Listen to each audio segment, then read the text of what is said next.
मैं जय श्री राम बोलता हूँ। प्रत्येक दिन की शुरुआत का थोड़ा सा अंदाज अपना अलग ही होता है। और जब मैं गांव में रहता हूँ, गांव के लोगों के साथ जब अपनी एक छोटी सी स्नेहात्मक और मुलाकात होती है हाँ। सबों के साथ, तो उसकी खुशी और ईश्वर के साथ अपनी समागम का एक अलग सा अंदाज, अलग सी दृष्टि, अलग सी ज्योति अपने मन स्थिति को हमेशा मजबूत करती रही। ग्रामीण परिवेश में ये आज भी शुद्धता, स्नेह, समृद्धि की एक अलग सी प्रतीक होती है। जब आप माँ भगवती के चरणों से निकलते हुए नदी के किनारे में से जाकर अस्थिर से समागम और अस्थिर विचार से अपने जीवन को सही से लेकर चलते हैं, तो ग्रामीण परिवेश में बच्चों की एक अलग सी हुल्लड़ कम चक्री होती है, जिससे कि समाज को एक सुदृढ़ विचारों के साथ ले जाने में आज भी थोड़ी सी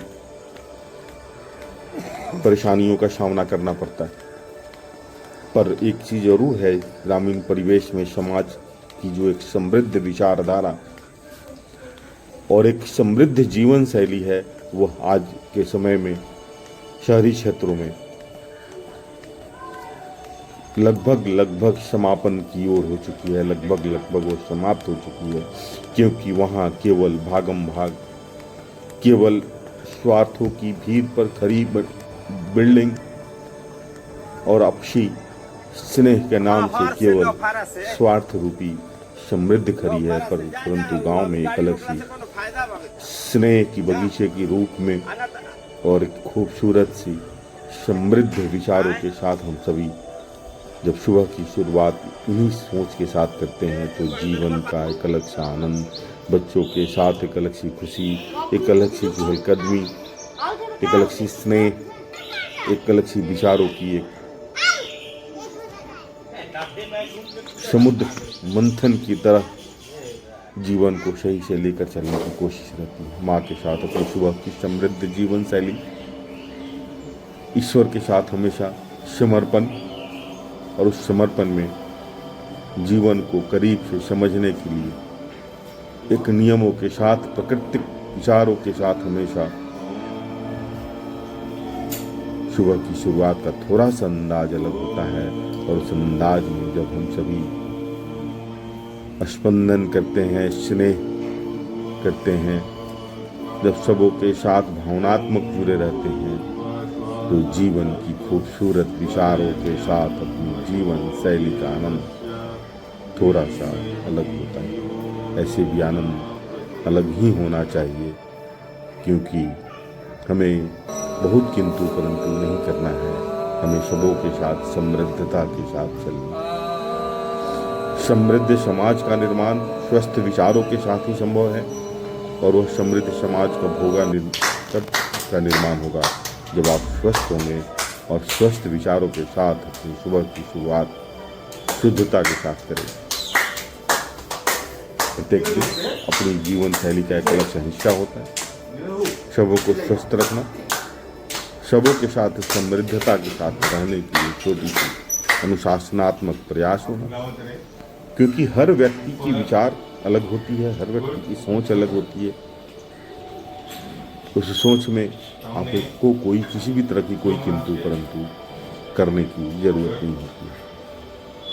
किंतु परंतु किसी के बारे में या किसी के ऊपर टीका टिप्पणी करने से आपकी जीवन में एक रुकावट आती है, जीवन की सकारात्मक शक्तियों में रुकावट आती है, और रुकावट आपकी विचारों में एक तरह से घुन लगा देती है, एक तरह से जंग लगा देती है। और उस विचारों से अपने को बाहर निकालना है, तो समृद्धता के साथ अपनी सुबह की शुरुआत एक अलग सोच के साथ करने की जरूरत है। जहाँ भी रहें, भावनात्मक विचारों के साथ अपनी सुबह की शुरुआत होती है। माँ के साथ स्पंदन, माँ के साथ एक स्नेहात्मक विचार, स्वस्थ रखने की एक मजबूत पहल,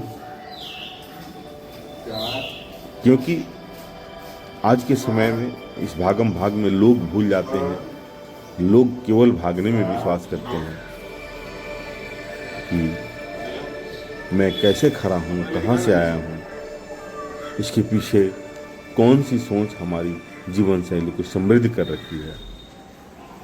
हमें लगता है कि मैं सीधे एक ही बार में इतना बड़ा होकर मैं यहाँ खड़ा हो गया हूँ, इतना समृद्ध हो चुका हूँ, लेकिन कभी भूल जाते हैं कि इन बगीचे के पीछे, इन वृक्ष के पीछे, इन समृद्ध शरीर के पीछे कितने वर्षों तक माँ बाप ने अपनी जीवन की रात दिन की तपस्या, रात दिन की मेहनत दे रखी है। यह समझना अपने विचार, समृद्ध विचारों की जीवन शैली का हिस्सा होना चाहिए। जीवन में जो भी है वो केवल जीवन रहने पे है।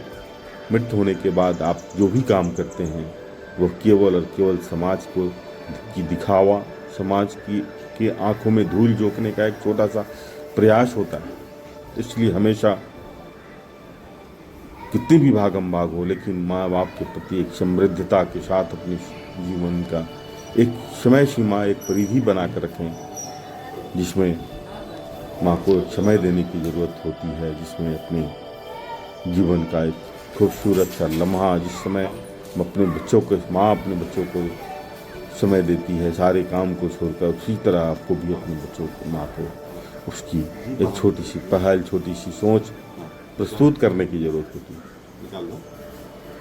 हमारी सुबह इन्हीं अंदाज़ों के साथ प्रत्येक दिन, जिन्हें बोलने में परेशानी होती है, जिन्हें खाने में परेशानी होती है, उसके लिए बहुत अच्छी एक्सरसाइज है, तो ध्यान देने की ज़रूरत होती है। और कुछ लोग कहते हैं कि नहीं करते हैं तो हमारे गार्जियन, उन्हें करवाना नहीं पड़ेगा। उन्हें जब तक आप स्नेह से, जब तक उन्हें आप भावनात्मक सोच नहीं देंगे, जब तक उन्हें स्नेहात्मक स्पंदन नहीं करेंगे, तब तक यह संभव नहीं है कि माँ या पिता जो आपके साथ हैं, जिनकी जो आपकी के जननी हैं, जो आपके सृजन करता है, उनसे आप कुछ भी करवा दें।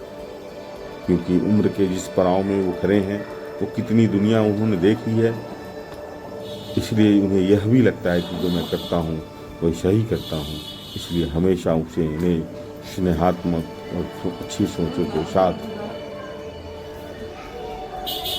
समझाने की कोशिश करें, समझने की कोशिश करें। लेकिन ये सब सारा सब उसी समय होगा जब आप अपनी जीवन शैली को समृद्धता के साथ ब्रह्मवेला में अपने ईश्वर के साथ स्पंदन करके चलेंगे, तभी संभव होगा। वरना यह असंभव है, क्योंकि बातों को बताना, बातों को बोलना, बातों को अपने जीवन में आत्मसात करना, ये दोनों अलग अलग विषय, अलग अलग चैप्टर है। हर जीवन में एक अलग सी सोच, एक अलग सी खूबसूरती, एक अलग सी विचारों के साथ जब हम उसकी शुरुआत करते हैं तो जीवन का एक अलग सा आनंद, एक अलग सी खूबसूरती। आप सभी के साथ मिलना, खुश रहना और हमेशा स्नेहात्मक अपनी सुबह इसी तरह बीतती है और जीवन का नाम ही स्नेह है।